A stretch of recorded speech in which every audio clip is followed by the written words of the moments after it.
Megan. Good morning to my favorite city manager in the whole wide world.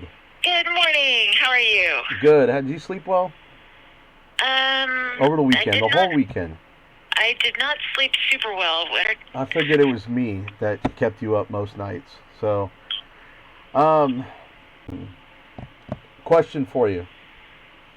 I'm only giving you a heads up and an opportunity to correct it before we go to the meeting tomorrow. Answers, because when I asked about all the real estate endeavors you guys have, he and I don't know if it was on purpose, it may have slipped his mind, but I found an article about the Texas Theater thing, and that wasn't mentioned. I guess you guys bought or leased out the Texas Theater or something like that? Yeah, we've leased it. So, do you guys own it? No. What? I'm sorry. Do you say no or yeah? No, we do not own it. Okay, but you leased it, meaning that you guys rented it. Yes. And it was just for like an event, or was it like for like a long-term thing? No, we've leased it through December of this year. Okay, so the idea was that we would do some modest improvements. I mean, it's been in the paper and stuff. The idea is that we would do some modest improvements and sort of gauge community interest in trying to do a project to, revitalize it enough that there could be entertainment activities happening there. As it happens, by the time we got the Texas Historical Commission in to look at it, they advised us to have a structural engineer review. So then we have to go and do a procurement process for a structural engineer, blah, blah, blah, blah. So we've not been able to make speedy progress. But in the meantime, there's been a ton of community interest in there being stuff at the Texas Theater. I mean, entertainment is one of the top community priorities. So did you guys? We're still exploring it, but yeah, the idea was we don't want to haul off and buy it. We wanted to be sort of more gentle in trying to figure out if something is feasible, because we know the community wants it, but it could be pretty expensive. Now, did you guys? You guys like signed a contract to lease it, right? Like an actual formal contract. Okay. Yes. And then how long was that? Was that just a 1-year lease? Because I don't remember when the article was. I don't know if that was last year or 2 years ago. Let's see. Because I was unaware. That's why I'm just trying to get my. Like I said, I'm just looking into some things, and it may be nothing. It may be something. I don't even know yet. I'm just asking the questions because I don't know. I didn't even know about the Texas Theater thing. I heard about it, but I didn't know any of the details. And when I saw the article, I saw you with a picture of, I think it was like on one of the news agencies, or talking on a, I don't know if it was like Waco 10 or whatever it was, talking about the Texas Theater, but I just don't remember when that article was. I want to say that it was like April or May. Of this year? Yeah. Oh, I was thinking it was like, okay, so you guys just decided to do like a 1-year rental or lease? Yes. And then try to just, for whatever events, I mean, like, we said so June 12th. Okay, wow, that was actually pretty recent. Yes. And it's just till the end of this year, right? Yes. Who owns that property? Who leased it to you guys? The entity that owns it is FNR Industrial. Okay. So did you guys go through them directly, or did you guys go through like a real estate company or a property management company? We just used them directly. We just went with them directly. Okay, so Julie Siddons Real Estate had nothing to do with that? No. Did they have anything to do with any of your other projects?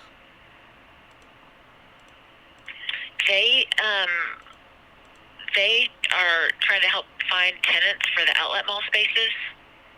So how does that work though? Because I mean, you own it. I mean, not you personally, obviously. The city of Hillsboro owns it. Right. The city of Hillsboro owns it. But my question is, how are we getting a real estate agent in, I guess you could say, a position to lease it? Is there some sort of an agreement with them to, like a property management company?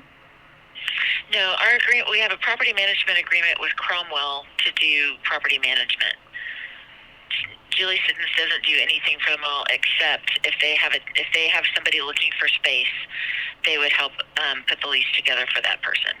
Okay, so I was just trying to figure out how they're getting involved if you got all these other people not, that are handling all this. This is why I'm trying to figure out why there's this involvement with Julie Siddons. I mean, is it just like a favor to the city, or is it a favor to you? Well, I think it's probably helping their clients find space.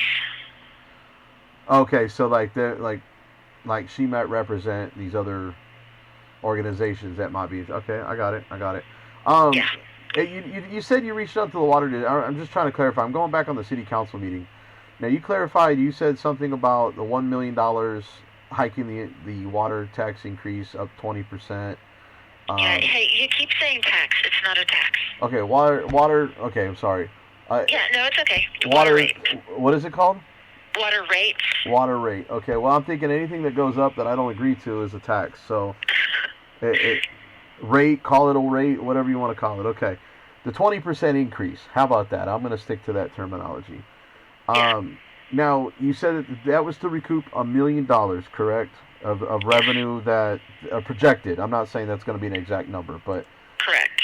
Projected $1 million. But then you said something about $500,000 being, and I'm not trying to misspeak. I'm just trying to was forgiven to utilize that $500,000 to install or replace pipe, correct? So round numbers. Just round numbers. It's all projections. Right. Just using round numbers. Aquilla was originally going to increase our costs again this year by $1 million. Okay.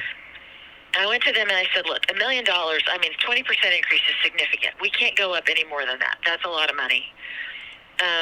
If you go up on us $1 million and we go up on the customers $1 million, then we are giving you all of that money and we don't have any money left with which to make our system better. Okay. If you would go up less than that full $1 million, we will still increase rates by $1 million, and the difference between what you go up and what we raise the rates to, we can use that increment to do line replacements to make the system less unreliable. Okay. If we can do that, then we can have.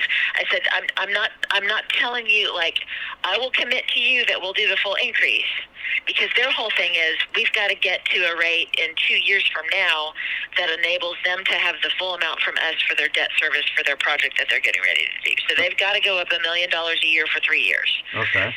I said, but you're not doing the project yet. You don't need the money to make your debt service payments yet. You're just going up on us preemptively to ease the increase each year. So instead of giving that money to you, let us keep some of it and do projects with, so that our system isn't a year worse with nothing to show for it. Okay. Now, when you say you went to them, yes. Who did you go to that sits on the board to I went pitch to this a board idea? meeting, a board of directors meeting of Aquilla Water Supply District. Okay. Where was the board of directors meeting held at? It was held at Nicole Crane's law office. Isn't she also legal counsel there? Yes. And she's also a city judge for the city of Hillsboro? Yes. Doesn't that seem like a very big conflict of interest? No, her duties as municipal judge don't have anything to do with water utilities or anything like that. Are you aware that Jamie Siddons sits on that water district board as well? Yes. Now, she's putting clients into your outlet mall. Don't you see that as a conflict of interest? No. Every single person on the board of Aquilla Water Supply District is required to live in the city of Hillsboro. Lake Aquilla was created to serve Hillsboro. The Aquilla Water Supply District is supposed to have Hillsboro's best interests at heart. We're not on opposing teams. If Aquilla does well, Hillsboro does well. If Hillsboro does well, Aquilla does well. If they make decisions that are bad for Hillsboro, that's bad. That's bad for Aquilla. We are their biggest customer. We are 60 or 70% of the water that they sell goes to Hillsboro. Okay, so in your opinion, you don't see that as a conflict of interest? No. Okay. Here's another thing you brought up. And in terms of like, the way that conflict of interest, or at least, there are lots of different ways of. There's lots of different tests and there's lots of different ways of looking at it, but one of the ways is like how much income, how much of a person's income is derived from these activities. I can't imagine that the outlet mall, having one or two possible prospects for the outlet mall would constitute even a percent of annual income for Julie Siddons' real estate office. Like, in terms of whether it's an amount significant enough to create a conflict, I can't imagine. There's no way. I never said it was illegal. I just asked if it was a conflict, and in your eyes, it was a conflict. That's all I was asking. I was asking for your opinion because my opinion is different. I see it. Yeah. I see it differently. That's why I was just asking if you even knew that those people were in play. If you did, then I had to ask you the question if it was a conflict of interest. If you didn't know, then I was informing you. You can't make decisions or formulate opinions without educated, well-informed information, and that's just making sure that that's what that is.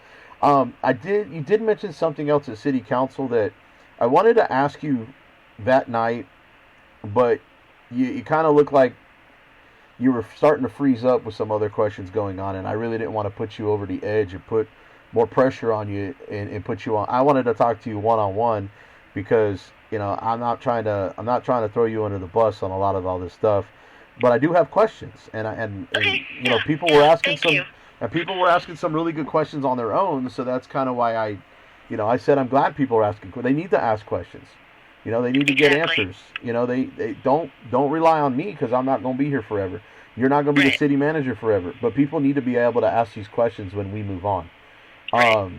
But my question is, you said something in the city council that it felt very contradictory, and I wanted to get some clarity on that. Now, I know that there's some sort of project for a water tower, from what I'm hearing. To me, it's a rumor because I haven't done any confirmation or research on it, but supposedly there's supposed to be a water tower to supply the outlet mall area. Is that correct, or is that just kind of like a rumor, or just kind of... There is a water tower that supplies the outlet mall area. What, you mean there's one there now? Yes. Okay, so it's not one that's going in? No. Okay, so how does that, with that being in place now, how does that affect the current water situation? So the city has 3 water towers. Okay, I didn't know that either. Okay, where are all those towers at? Yeah, so I hopefully this isn't too much, but I feel like you do best when you understand kind of the big picture of something. Okay. And then you can dig into the details. So City of Hillsboro has 3 water towers. You can think of each water tower as supplying roughly a third of the city with water. The downtown water tower is the western portion of town, so west of Cho. You've heard, and it has the oldest, because it's like it's the oldest part of town is supplied by that water tower. Okay. The industrial water tower is the newest. We had to replace the old one because it had rusted out. So the newest water tower is in the industrial park, and it was completed about a year and a half ago. Okay, and that one's located where? It's out in the industrial park, so if you go out of town from downtown and follow that spur 579. What direction? Like if you stay on Waco Drive and keep going north, it curves around to the interstate and hits the interstate at Buc-ee's. Towards Buc-ee's. Okay, gotcha. Yes, exactly. So the water tower is out in that direction, sort of between the industrial stuff that you'll see on the right as you go that way, and Buc-ee's. And then the third water tower, and it covers basically everything east of Cho, but north of Corsicana Highway, more or less, and west of the interstate. So basically all 3 of your water towers are basically north of Corsicana, east of Waco. Well, the third water tower, So the second water tower, yeah. So the third water tower is the college. It covers everything east of I-35 and on the west side of I-35, south of Corsicana Highway. Okay, so that one kind of gets into more of the south side. Okay. So what Yes. what covers the one downtown and to the west or the southwest? The downtown tower. All right, where's that one at again? Kind of by the post office. Oh, okay, gotcha. Okay, so it's like really literally downtown. Yes. Now, Aquilla, because I don't understand this water stuff. So Aquilla is pumping water into those water towers. Aquilla is pumping water into Hillsboro in two places. There's a tank farm on the service road, I-35 service road, south of town. I know where that's at. I've seen it. Uh-huh. Yep. So that's place number one, and the water goes from there in a big line that used to belong to Aquilla, and they gifted us, and I wouldn't have accepted it. Well, I shouldn't say that. It's not a good gift to get a really expensive to maintain water line, but it is now ours. Okay. And that feeds everything going into town, and then there's another intersection at the college tower where Aquilla's line pumps into the college tower. So they feed the downtown tower through that big transmission line that comes up Waco Street, and they feed the college tower over by their line over by the college tower itself.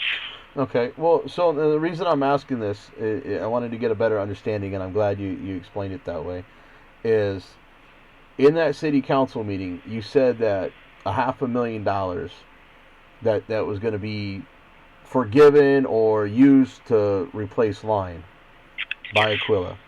Well, if we're replacing line, you made the comment about, well, what they're allowing us to do is not enough to replace a line, so we're just going to go ahead and put a new line between the college and the outlet mall since we're going to put a new road in there.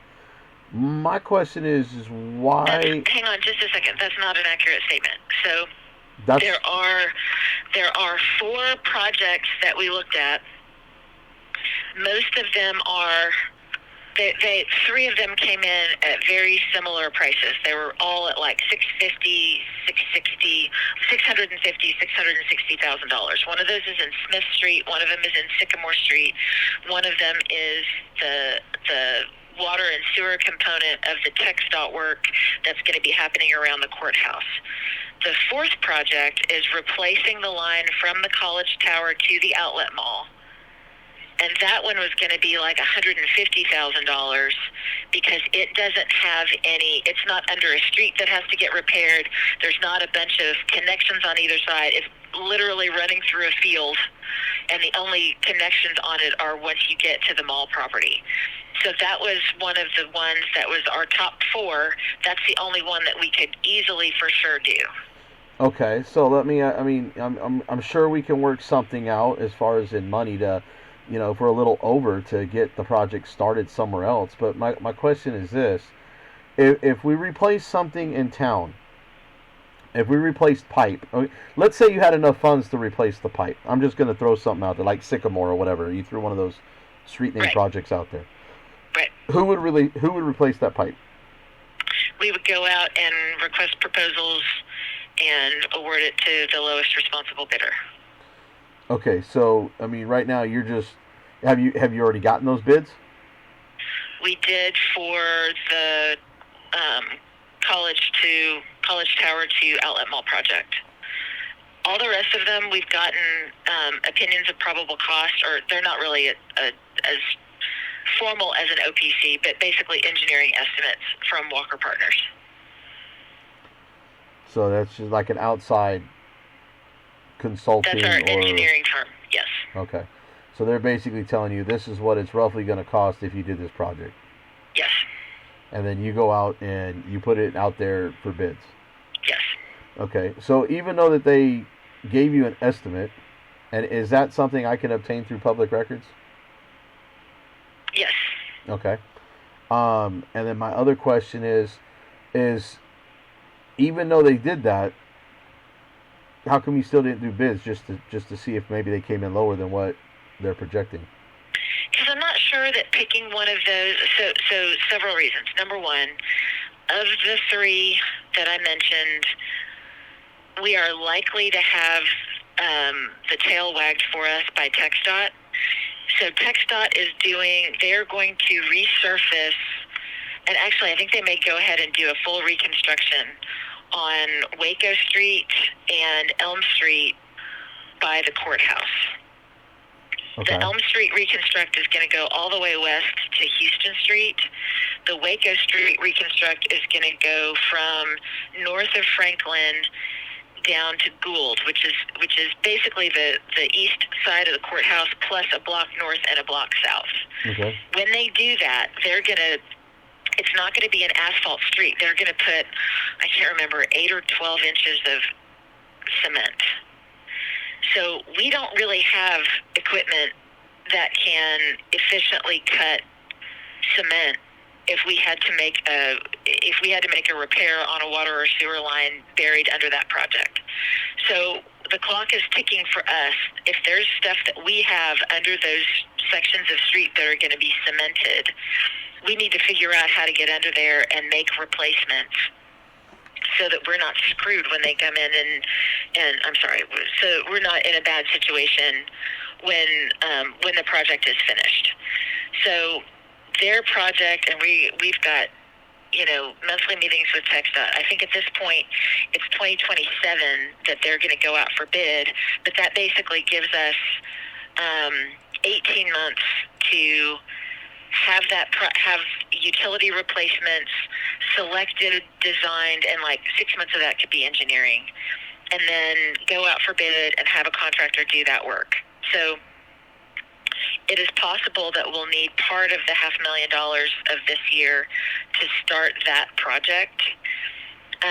If not, depending on the sequencing, we might be able, instead of doing Smith or Sycamore, what I might instead do is do the line. There's a line that goes through the country club golf course that leaks all the time, and it's another big size line.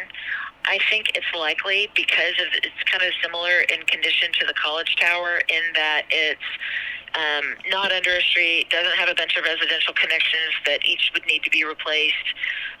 It would be so much cheaper to replace that than to replace one of those other ones. If I could get that done for less than $200,000, then I could conceivably do the line from the college tower to the mall through the country club, and then have enough money to start at least the engineering on the TxDOT project, all within the same $500,000. How much does it cost? I don't even know if you've done a bid for this or looked into it. How much does it cost to get a piece of equipment that'll allow you to cut the concrete effectively? It's not just about that. So, I only ask because here's the problem I see with a lot of this, Megan. You have a public works department, okay? It seems like they're not doing any of the public works stuff when it comes to the water. It seems like a lot of this is being contracted out because of equipment or, training or, Yeah, so it's, you don't want to cut through a brand new street of any kind. You don't want to, even if it wasn't going to be concrete, we would want to try to get our utility work done before they do a full reconstruct of that street. The fact that it's going to be concrete, even if we rent a diamond cut blade to go through and trench the length of that street, that's a terrible idea.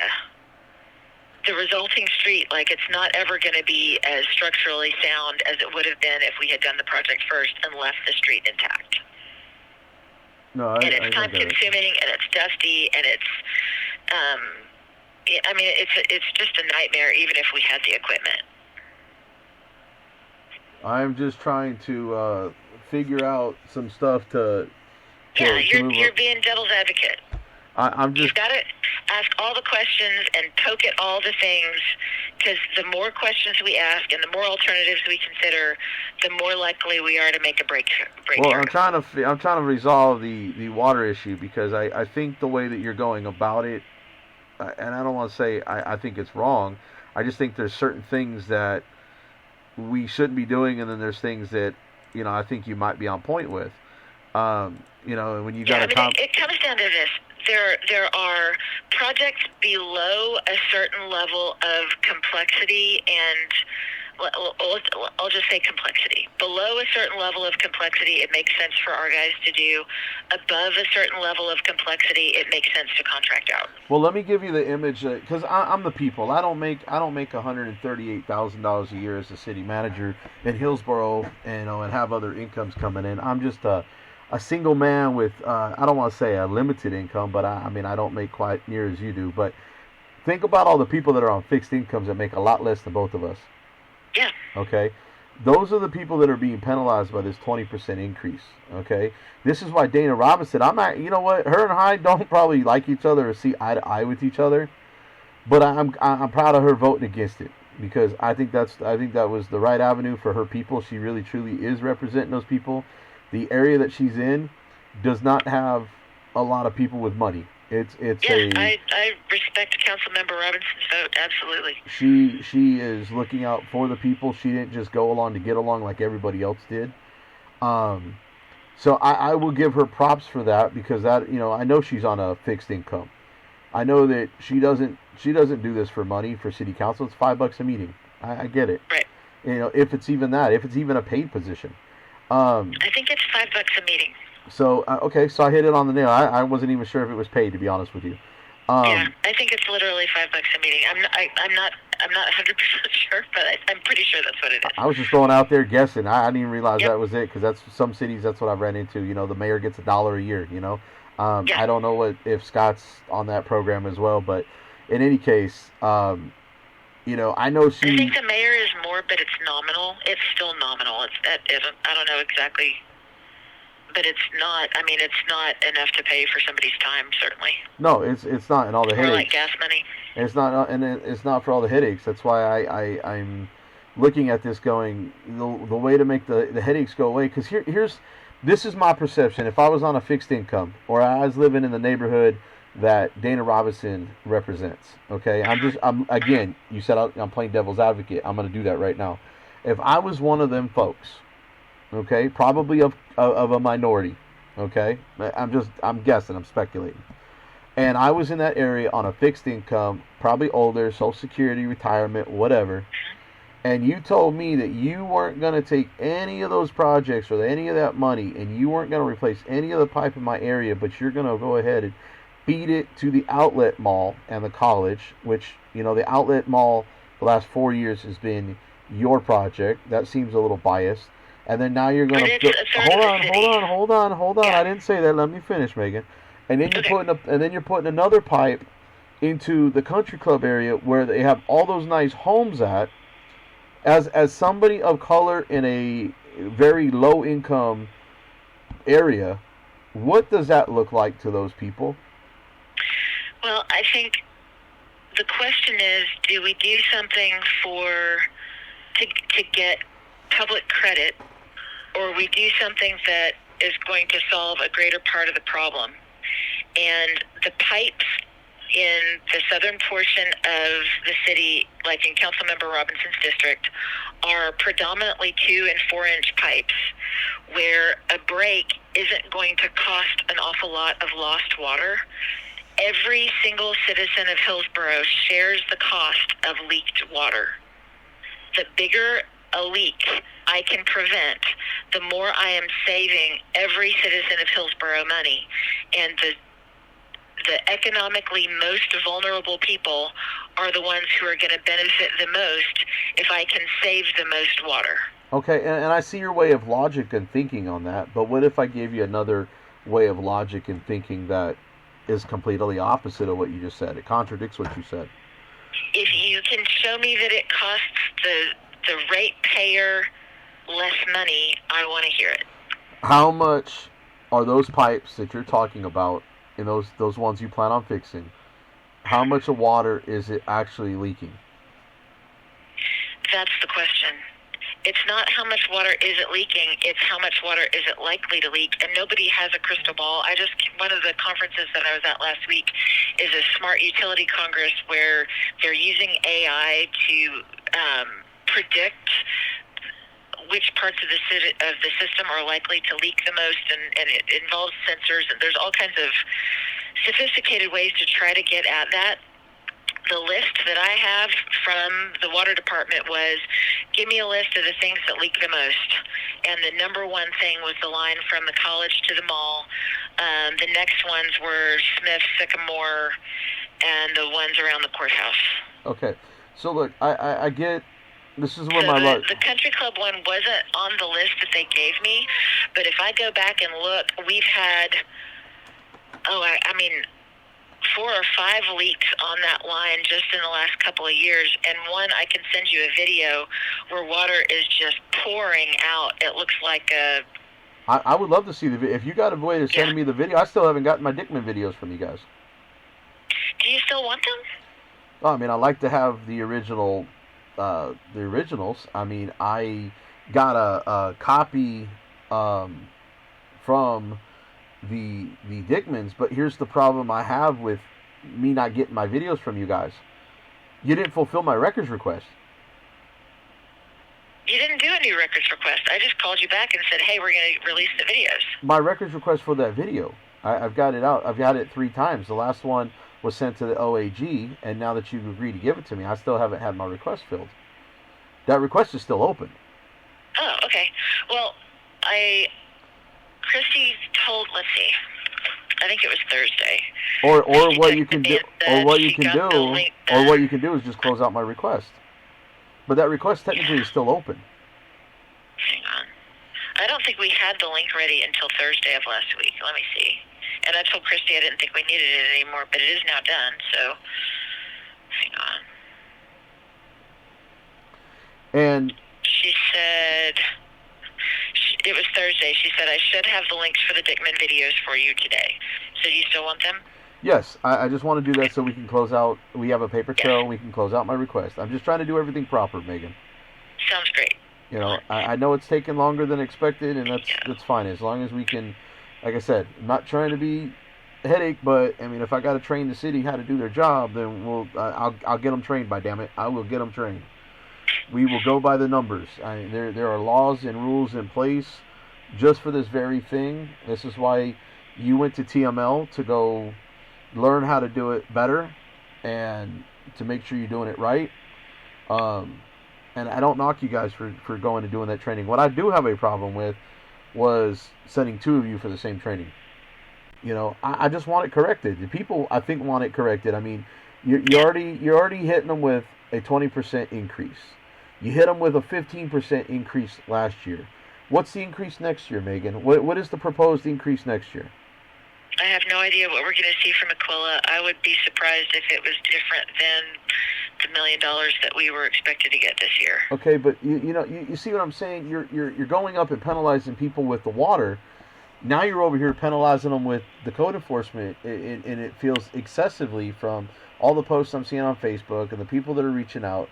You know, I wasn't, to be honest with you. If the citizens of Hillsboro don't want these laws to apply to them, all they have to do is make their opinions known to their elected officials, and if that's what the majority prefers, the city council will make those changes. I agree. This is a democracy. I but agree. What I hear from people is 2 to 1.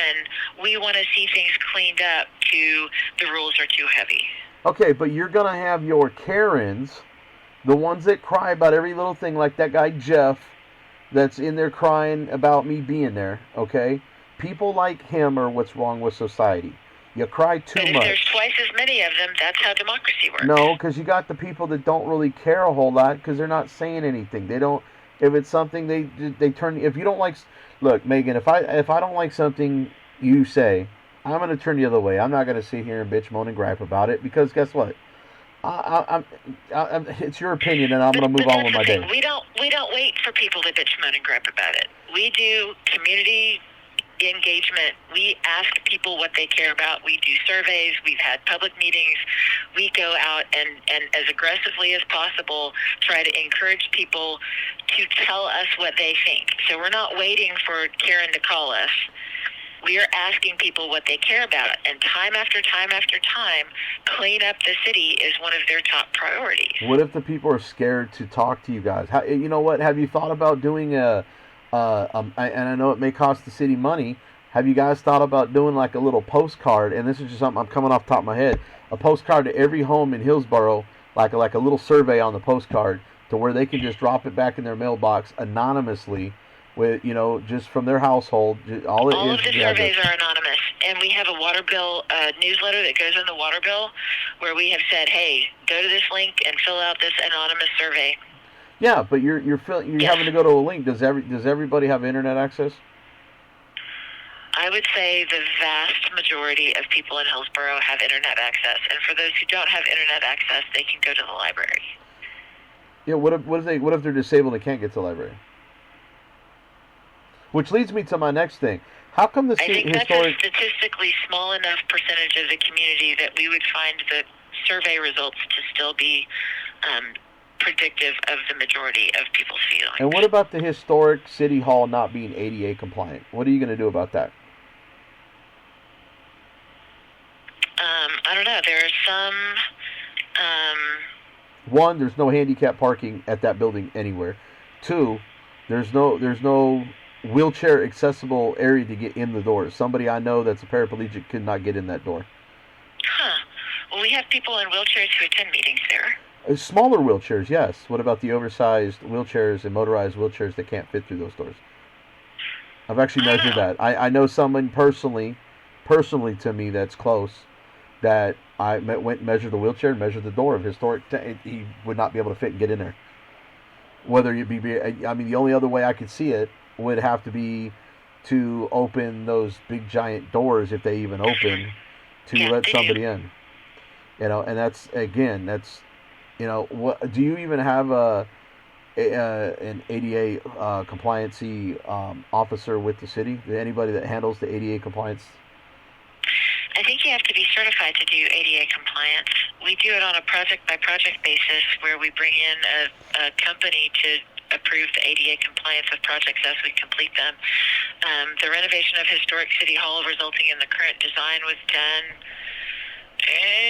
15 years ago-ish. Like, I know it would have had to satisfy those. Would have had to satisfy the rules at that time. It would have had to pass an inspection.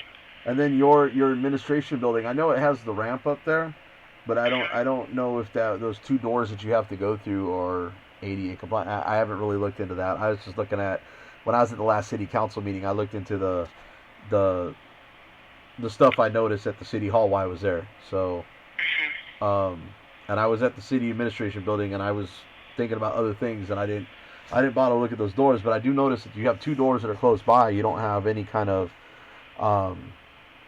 I noticed they're not very wide. I know you do have double doors on one of them, but I don't know if there were double doors on the other one.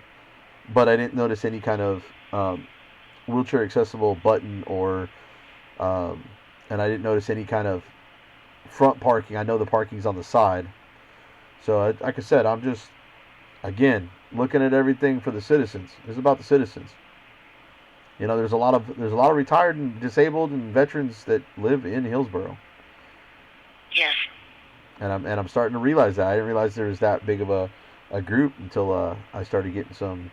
You got to realize, I sit here all day and all night with emails coming in, probably more so than you do it dealing with the city stuff. I mean, we can sit here and debate that, but get emails in because I'm not just dealing with Hillsboro, but I do get a lot of things from Hillsboro. You guys are my pet project right now until I get everything on board, so I can move on, because I've got other cities and counties I'm messing with, and I'd like to focus more energy into that. But until we get these people handled with the water and the code enforcement, and those are the two biggest things. And I know you're tackling the water to the city to be able to afford to pay for the projects that need to be done. Well, and not only that, but to allow the citizens of Hillsboro to access goods and services that they really, really want. I mean, the citizens are more interested in, can I get the things that I want to buy without having to leave town, frankly, than they are in the revenue. And I understand that, and I'm looking at your point. Okay, I'm looking at how you're trying to bring those things so you keep the business and the money in the town. I get it. I see it from an economical development side. What I see though is people like Anderson and Linderman, okay? You got, and you may have other officers. I don't know. I've heard some little things, but nothing solid that I've seen or researched. But those are the two biggest problems that you have in town. Anderson, I think, more so than anything, she's a liability. I don't think she really knows how to communicate with people. I think she has some sort of disability herself that she needs to deal with. But that's just my personal opinion. But, when you've got somebody like this who's going to make bad decisions, and you're trying to bring in tourists, because, a lot of your stuff, let's face it, the highway, you're going to have a lot of tourists that pull off to eat. Not just so much locals. And it does help create jobs internally. But when you've got somebody like this who's taking people to jail, writing a ton of tickets, okay? Your court's backed up. You've got over 10,000 active cases out, okay? The wedding couple that Anderson terrorized, that I would love to see the video on, and it may not even be as bad as it's portrayed. I don't know. I haven't seen the video.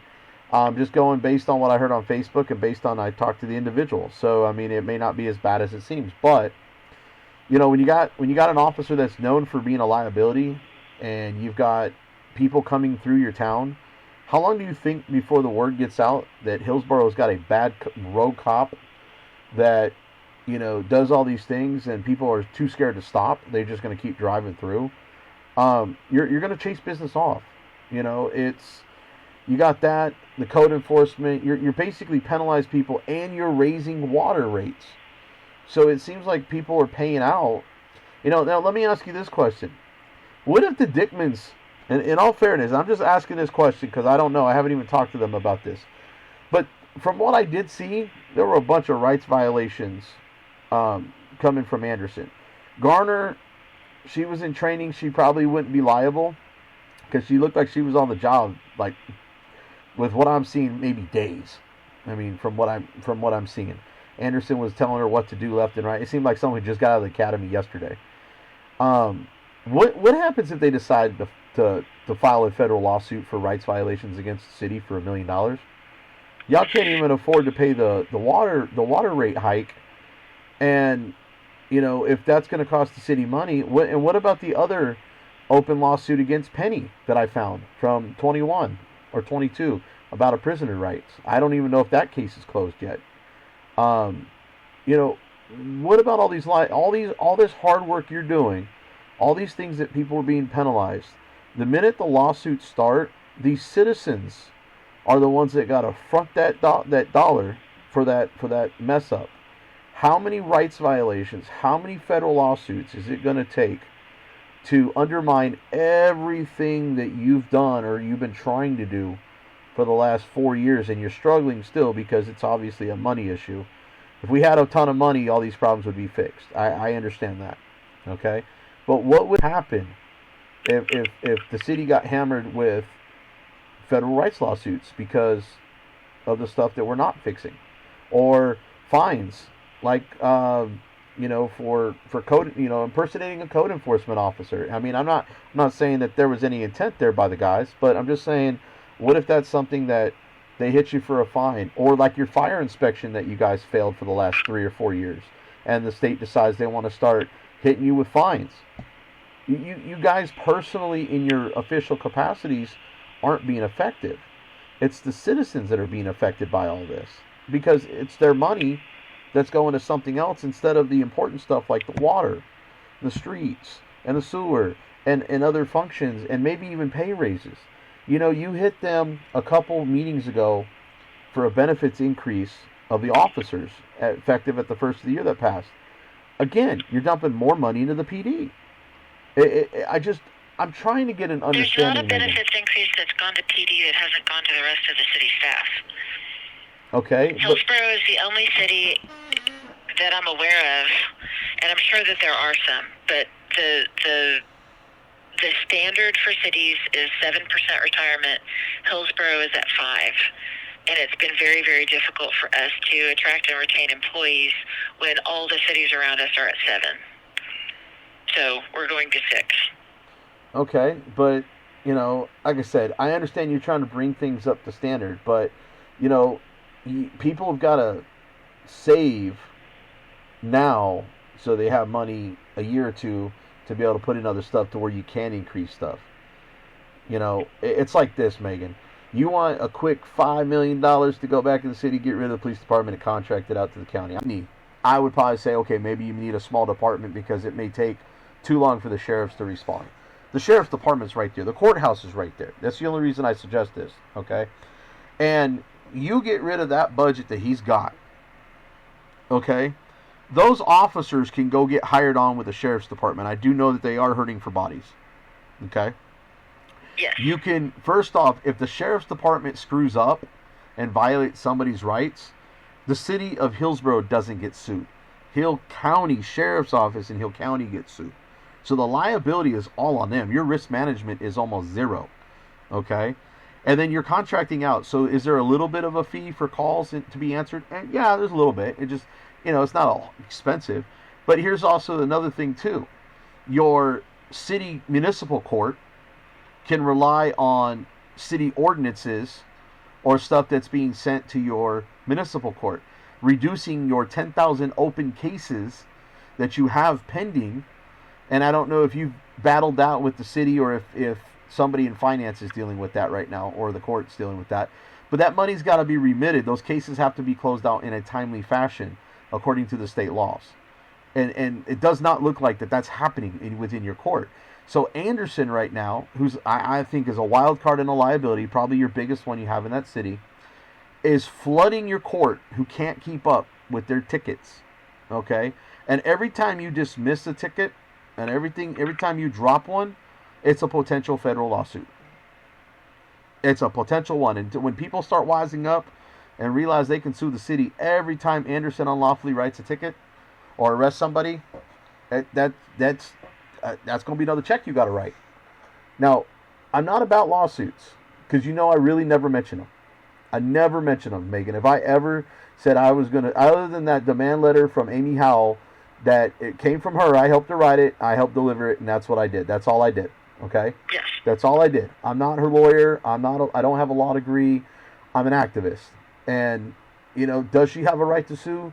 You guys don't agree. She does, in my opinion. And, whether a lawyer is going to pick it up and actually do something for an unlawful detention, it could. I mean, that's in the ballpark of about, I've seen them as high as $50,000 paid out when they got on an attorney. I've seen as little as $6,000 paid out. Okay? That is a case, and she's got 2 years to file. So I don't want to see these things stack up. In Terry Dickman's case, it's a lot bigger than that. You're looking at probably in the ballpark of $250,000 to $500,000 it's going to cost the city if he files and finding a lawyer to do it. Again, I'm not a lawyer. I'm not representing him. I'm just a mouthpiece and investigating the facts. But I'm looking at the risk awareness of how this can cost the people in Hillsboro money that you already don't have, money that you're trying to find in places to move. And if you got rid of a budget, even if you got rid of your police department for 5 years, just 5 years, okay, that's money you can recoup to what you've got to fix much faster, get a handle on things, and then if you want to reevaluate bringing a PD back, then you can do that. I'm just trying to remove where there's unnecessary spending right now to put the necessary spending to fix things and making things more comfortable in Hillsboro and making your job a lot easier and making you look a lot better. Now, I know a lot of people disagree. They all love their police. I get it. It's not getting rid of police. It's just moving the budget into a more effective place. And that's all I'm doing. It's called creative financing, Megan. The Hill County still needs officers. They're hurting. You can always disband that department and get rid of all that spending, get them over to Hill County, and if in 5 years, if you want to bring back the PD, bring back your officers. Make them eligible for rehire. There's nothing wrong with having a PD in your department unless it's costing you money. If the city council wants to pursue that, I will 100% do all the legwork to figure out what it would look like. And I'm just thinking with Tony there. My impression is that there is zero interest from council in pursuing it. Okay. And I understand that what they think. I understand it, and we can fight this all day long. Here's another thing I would like to propose, and I'm probably going to do this Tuesday, and I think I said this last council. I have to go back and look at the video to see if I did or not. I really think there needs to be a police oversight committee. Not a bunch of government guys, a civilian oversight committee of that police department. People made up of people that live there, that will cost them money if they don't get a handle on the bad policing that's going on within the department. That way, if there's a complaint, it can be addressed at the Internal Affairs and at the Civil Oversight Committee. Austin does it. Fort Worth's got one, but Fort Worth is a joke. Austin, I think, has got a little bit better the way they do it. I would actually kind of maybe model after their oversight. But my whole thing about that, Megan, is this. Did you hear about I know you heard about it on Facebook. The bride and the groom back in March regarding the traffic stop with Henderson. I understand that there was a guy who was speeding on his way to his wedding, and he got pulled over. He wasn't on the way to the wedding. No, he was on the way from the reception. He was going slightly over. And I understand that speeding, but Anderson put down 20 over the speed limit, and that's not what... The guy admits that he was going a little over, but he wasn't doing what Anderson put down in the way that Anderson treated. And Chandler Gordon, brand new officer, putting his arms behind this guy's back just because he asked Anderson a question. Again, that's video I would go look at. I heard that there was a complaint filed, and nothing happened with that complaint. The Terry Dickman complaint, IA investigation. We keep finding that these cops aren't doing any wrong, but they are. It's you say, well, they've got plenty of training. Training doesn't do anything. You got to hold them accountable. Training just says, I got caught, just don't get caught next time. That's what that means. I see it in other cities all the time. Anderson's a loose cannon. I don't hate her personally because I don't know her. I just know the type. And that's usually makes for bad. She might be a good person, but she's a horrible cop. There's a difference. Linderman, she may not be a bad person. She's just a bad cop. That's how she was trained. And you can't change bad habits. Bad habits are learned from the very beginning. That's why I was concerned in the very beginning when you guys started putting training off brand new officers with those two females. Those two females are not training these guys properly. And again, that comes from the top. And I'm not going to blame just solely Anderson and Linderman. Who's the people that are training? You got Commander Fornes and you got Bowman. Those should be making sure that those things are getting done. Clay Sparks should be making sure that they're doing their things. And Tony should be making sure everybody's doing their things. Just like that fire inspection. He wasn't making sure that the jobs were getting done for 3 years, 4 years. If it was any other city, Tony would have been fired and probably charged at this point on certain things. Tony's bad for the city. Whether you agree, disagree, publicly or not publicly, I'm telling you. I've said it in the very beginning because of the misconduct that was covered up. And my opinion, I tried to be fair, and but my opinion still stands. I'm still leading all points to him. He got passed up for your job 4 years ago. If it was me, I'd be very resentful, and I'd try to do whatever I could to make you look bad if I wanted to slide into your spot. That's what I would do. I would throw you on the grenade. That's not how Tony is. That's how you don't know what he's thinking. You know how he acts. Right. I don't know what he's thinking, but I know how he behaves, and I know the kind of coworker he is, and I know the kind of leader he is. And that's not somebody that never makes a mistake, but I do not at all believe that Tony is,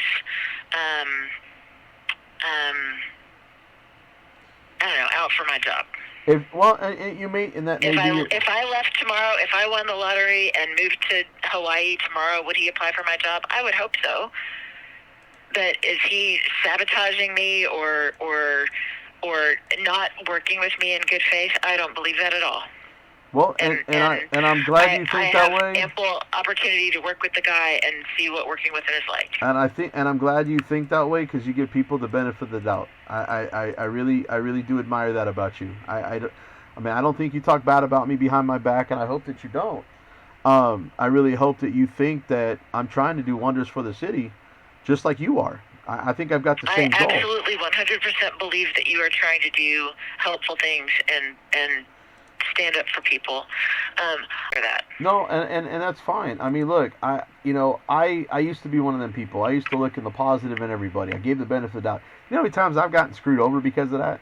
Now I'm cautious. Now I want facts. I want to look at everything and determine, and look at this. Is this guy just making mistakes? A few mistakes and learn from them, move on. I get it.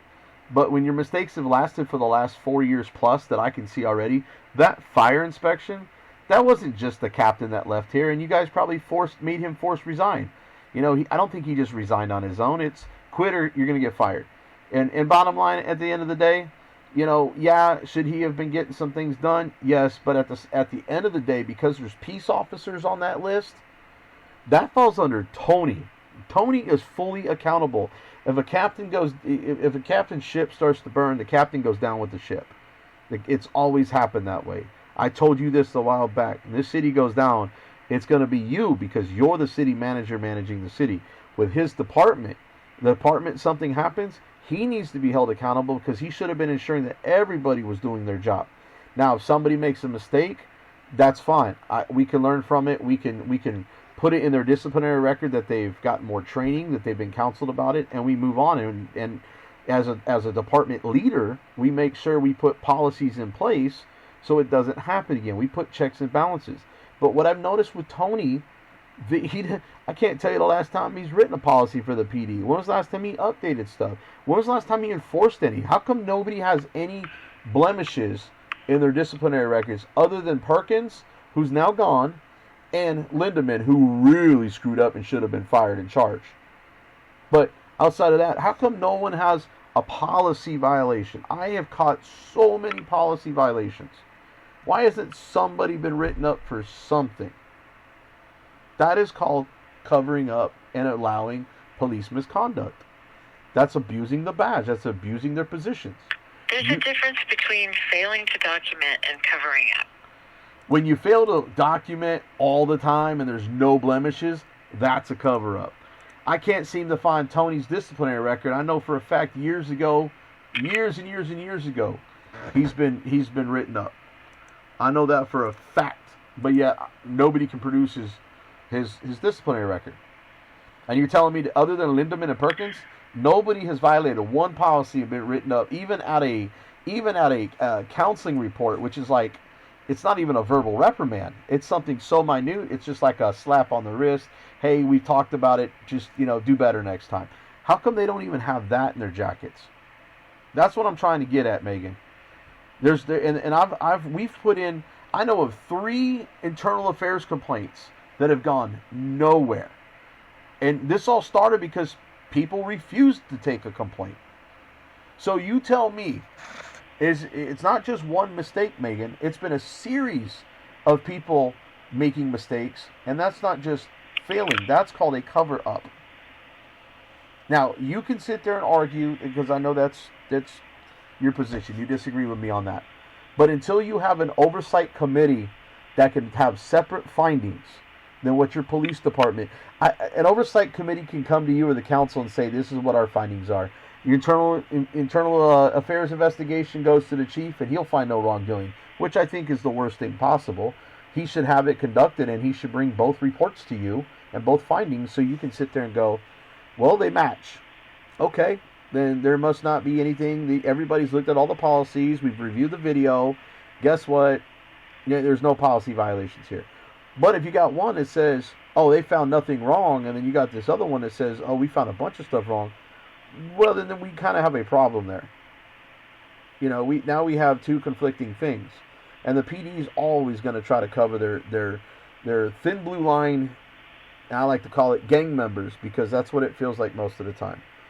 And you got these guys with badges and guns who go out there and do what they want to do, and there's no transparency. It took me 6 months to get this video.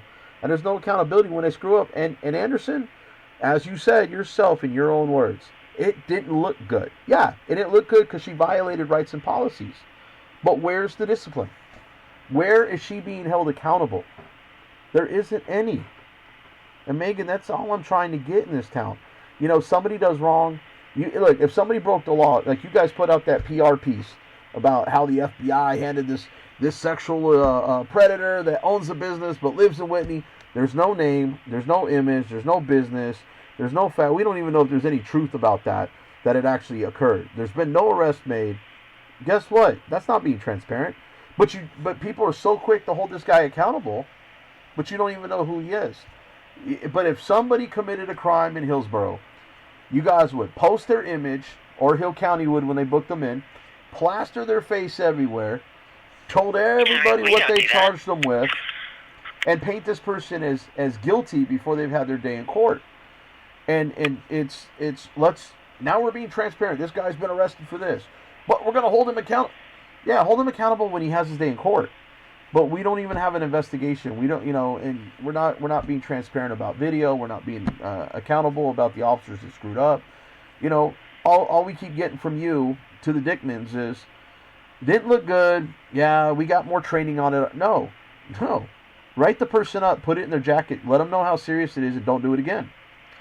And if they do it again, they'll get fired. The thing is, you keep rewarding negative behavior, and people are going to be continuing to be negative. You got kids.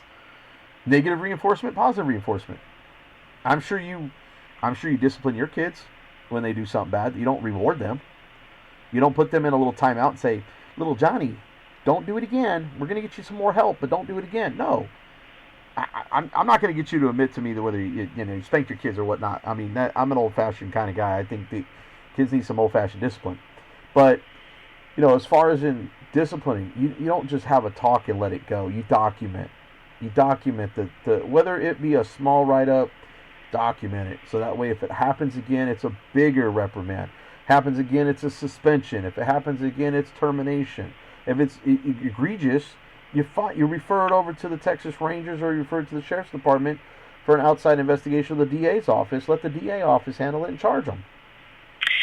I 100% agree that our officers need to be held accountable for their behavior, that we need to get outside agency review of things that were, even remotely borderline, and that we need to maintain a process of continuous improvement. I think we have done that. I think that we can, and I think we need to be even more rigorous on an ongoing basis. And I would agree with your statement that not making sure that our officers are following high standards is a long-term liability for the city that our citizens cannot afford. So I think the difference is I am trying to build a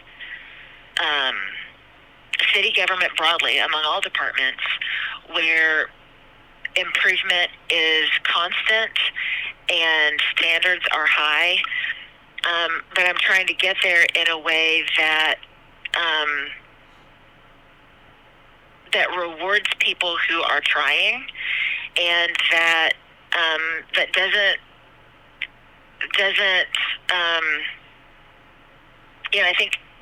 I think there need to be negative consequences when people do things that they know are wrong. But if something bad happens that we haven't done training on, then the first thing we need to do is training. And then if it happens again, that's a completely different issue. But I think we are trying to build something here, and it is different to build something than it is to tear something down. Well, you can't sit here, Megan, and say, "Oh, we need training," and not let it go. No, that's what the counseling reports are. There's levels of disciplinary counseling report. Okay, that just means you should have known better. Somebody who's been on the job 13 years and went through the academy, that should have never happened. That's not a training issue. That's a officer issue. Garner, that's a training issue. Okay, I thought she was really bad, and I prejudged Garner. Okay, until I saw that video. When I look at that video, you know what? I might have been a little harsh on Brittany. Okay, and I admit that. I looked at the video. Yeah. She was instructed and was following. She should have been allowed to do her job as a trainee, not have Dominique Anderson be unprofessional, rude, condescending, and in her mind already determined that Terry Dickman was guilty of doing something he didn't do without any proof or evidence, and then sat there and made her do certain things as she's supposed to be training. That's not how training works. Training, you got training in the academy, now you're in field training. You're being supervised to sit here and do those things. And what's supposed to happen, as long as it's not an officer safety issue, okay, it is supposed to allow somebody to handle that call without intervening, unless they have a question. That's how they are graded. Not to tell them to do things step by step on every little thing. You grade them later, and when that subject's not in custody or you're not on that call, you correct that individual then on, and you talk about it. The way she's training, I wish I could have seen. Linderman did the same thing. She took over that call instead of letting Chandler Gordon do what he was supposed to do. These officers are supposed to work that stuff out themselves. They're not supposed to have somebody jump in and intervene. If you go to any academy, you go to any city where they do field training, you'll see that that's the style and that's the way they do things. They don't just let someone take over unless there's a big safety factor. Then it's a different story. But Anderson should not have jumped in and did what she did. It should have been allowed for Brittany Garner to work things out, and if she had a question, talk to Dominique, and then let Dominique give her the answer, and then have her go back to doing what she did. There wasn't any safety issues regarding that call whatsoever. That was something that was escalated that shouldn't have been escalated had the proper training and instructor had been there on that scene. And I don't want to keep dwelling on this, but when you go back to not holding, it seems like somebody is protecting that golden goose. She produces all those tickets that you guys can't keep up, that backlog in that court, but yet she's got no reprimands. You try to paint her as she's only at the city council. I don't see her at any of these other functions. And my other question to those other functions, what are you guys spending on all these community events that don't do anything? I mean, you try to make the PD look good, and all these community events. Save the money, save it, stop spending. Hey, I need to let you go. No, I need to let you go. All right, I'll talk to you later. Okay, bye. Bye.